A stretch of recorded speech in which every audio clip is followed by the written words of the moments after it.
Ubod daw kasi ng kuripot at damot. Yan ang nagpapasakit ngayon sa ulo nitong si Jessica sa 2 taon niya ng boyfriend na si Jerry.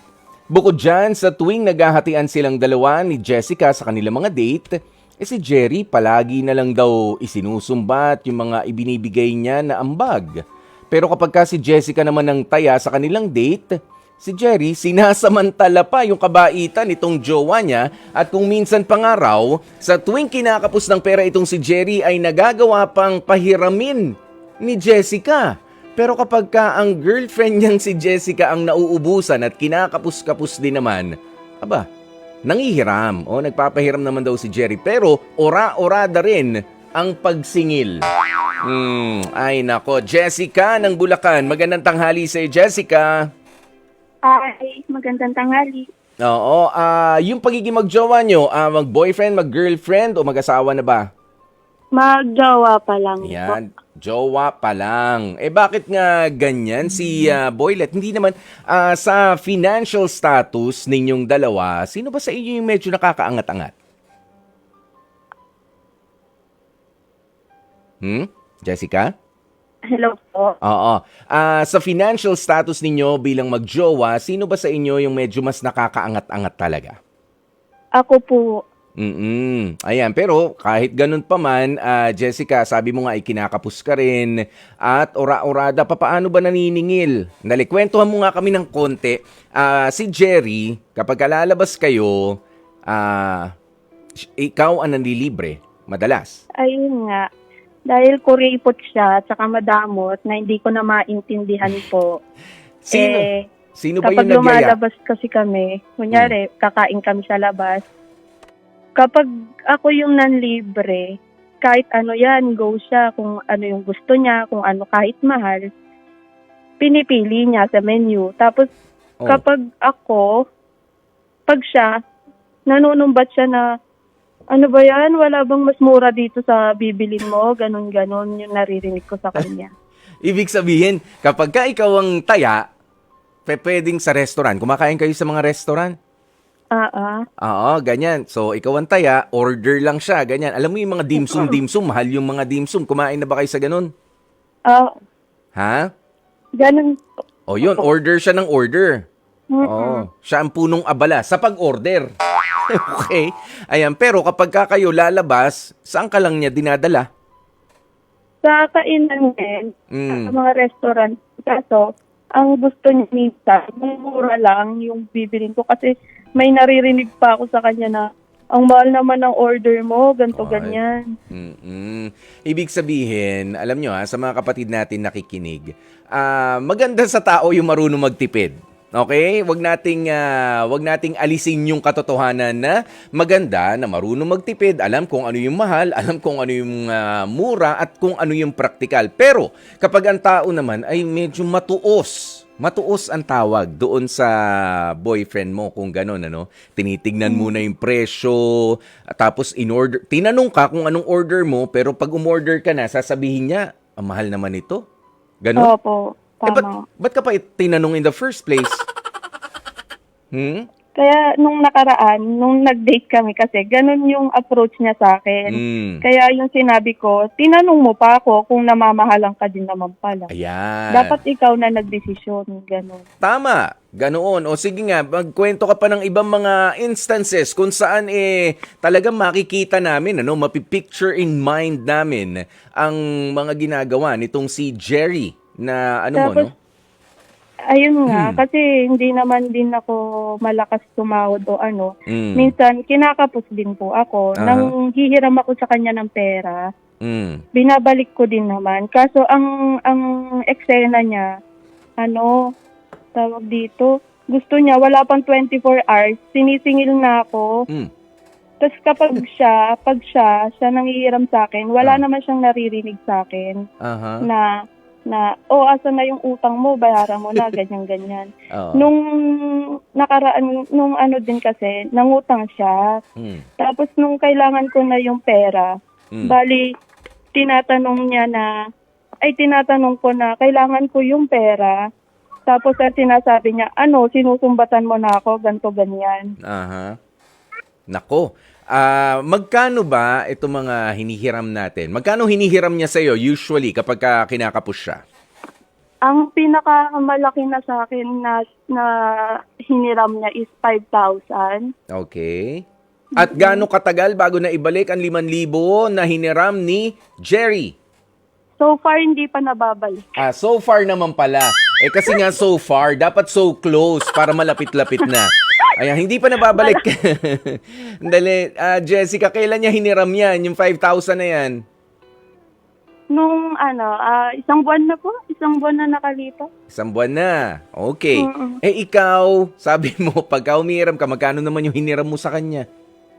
2,000 lang po ang inihiram ko sa kanya. May naririnig pa. May naririnig pa. Makuda pa. Hindi kaya nagbibiro lang siya, yung makantsaw. Kasi may tao na ganyan yung makantsaw. Pero minsan nakaka-offend na nga dahil nga sa hindi mo naman ine-expect. Lalo na nga, kaya ka nga nangihiram kasi kinapos ka. Pero para bang hinihingan ka na napakaraming explanasyon at sa singilan, baka hindi naman talaga ganun. So naibalik mo ba within 24 hours yung 2,000 pesos na hiniram mo sa kanya?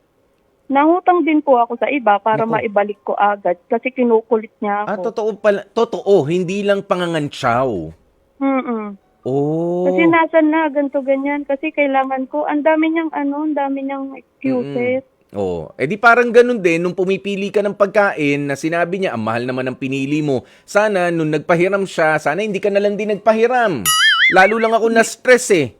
'Di ba? Lalo lang ako na-stress kasi nangutang nga ako sa'yo, nanghiram ako sa'yo, bilang boyfriend ko naman at ibabalik ko naman. Pero pinipressure mo pa ako, yun pala, gusto mo lang mangutang pa ako sa iba.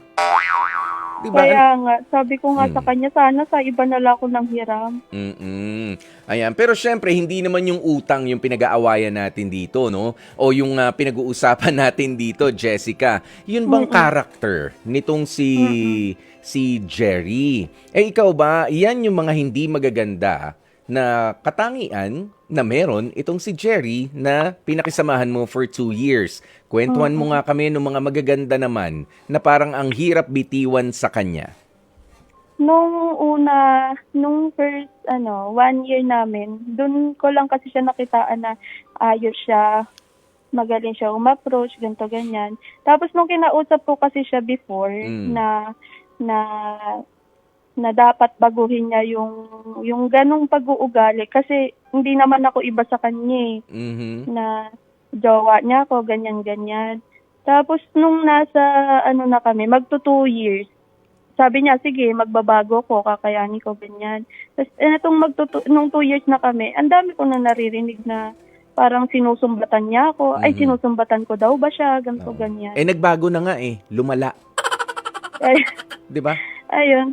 Ngayon, hindi ko siya ma-approach kung ano sasabihin ko sa kanya kasi lagi niya sinasabi na, sinusumbatan mo na naman ako.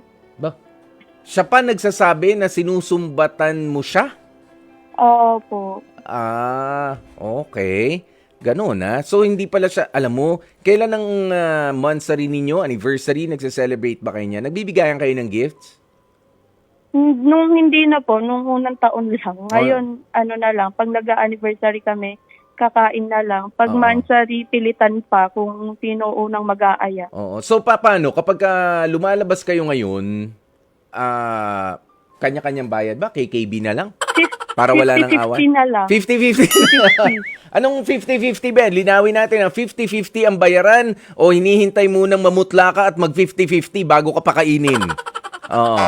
Kasi yun na yung usapan namin na, sige, para walang kapag lalabas tayo, mag-ati na lang tayo sa bayarin. Sino pa nag-suggest niyan? Siya o ikaw? Ako na nag-suggest kasi madami akong naririnig sa kanya. Masyado makuda, diba? Masyado ba siya madaldal? Kapag pagdating sa pera. Ayan, pero kumusta ang pamilya nila? Ano ba mga naikikwento niya? Baka naman kailangan nga rin kasi magtipid. Meron ba siyang pinapaaral na kapatid? Meron ba magulang na wag naman sana may karamdaman, sinusuportahan? Anong sitwasyon sa pamilya naman? Wala naman. Kasi katulad nga nun, nagkukulang siya kapag nagtawag dito. Siya kasi yung nagbabayad ng kuryente sa tubig nila. Tapos yun, yung sahod naman niya, kung tawag dito, kung babudgetin niya sa buwan na yon, kasya naman eh. Mhm. Okay. So, hindi naman kaya ang pagtitipid na ito ay, kung titignan natin doon sa positibong perspective, baka naman nagtitipid ng husto itong si boyfriend dahil meron na siyang pinag-iipunan para sa inyong dalawa. Ano sa tingin mo? Wala, hindi ko nakikita, wala siyang binabanggit sa akin na gano'n. Oo. Hindi nga namin napapag-usapan yung future naming dalawa eh. Malay mo naman, pinaghahandaan niya na yung kasal. Yun po ang hindi ko alam. Hindi nga lang sa'yo. So, ba't ikaw ang kakausapin? Di ba? Baka may pinaganda ang kasal. Nga lang, yun ang masakit. Hindi sa'yo.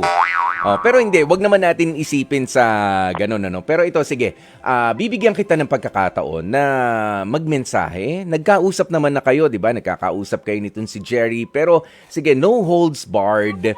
Sabihin mo kung ano ang isinisigaw ng damdamin mo na dapat ipagbago naman itong si Jerry sa pagturing sa'yo at sa pagiging matuos niya bilang boyfriend. Okay lang naman yan. Sabi ko nga kanina, di ba, okay lang, aware tayo sa halaga ng mga bagay, ano yung mga praktikal at ano yung OA na pagkagastusan. Tama yun. Magandang karakteristik ng isang tao. Pero kapag tinutuos mo na lahat ng ikinikilos ng partner mo, magkano ba yan? Ginastusan mo ba yan ng ganito? Ang mahal naman yung in-order mo. Ganyan-ganyan. Pagka panay naman yung ganyan, sige na, ito na ang pagkakataon mo, sabihin mo kay Jerry ang lahat ng mga gusto mo nang sabihin sa kanya. Go, Jessica.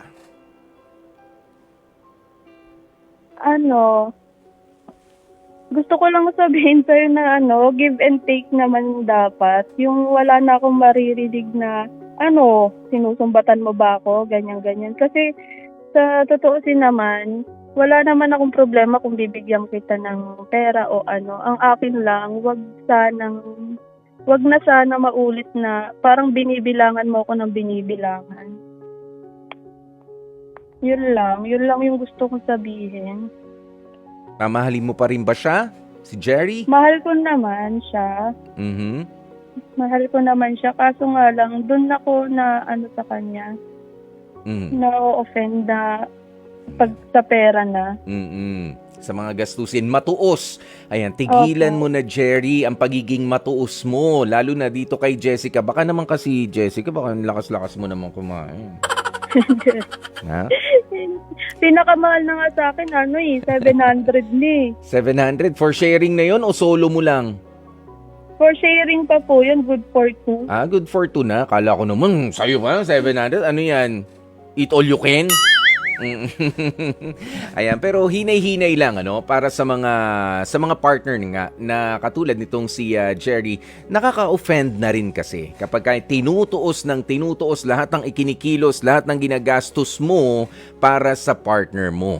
Okay? If you're not willing to share o gusto mong magsabi ng medyo kapos ako ngayon, gusto mo ba mag-date tayo pero 50-50 muna, hatian mo muna ako, or ikaw muna ang sagot, kung gusto mo, labas tayo.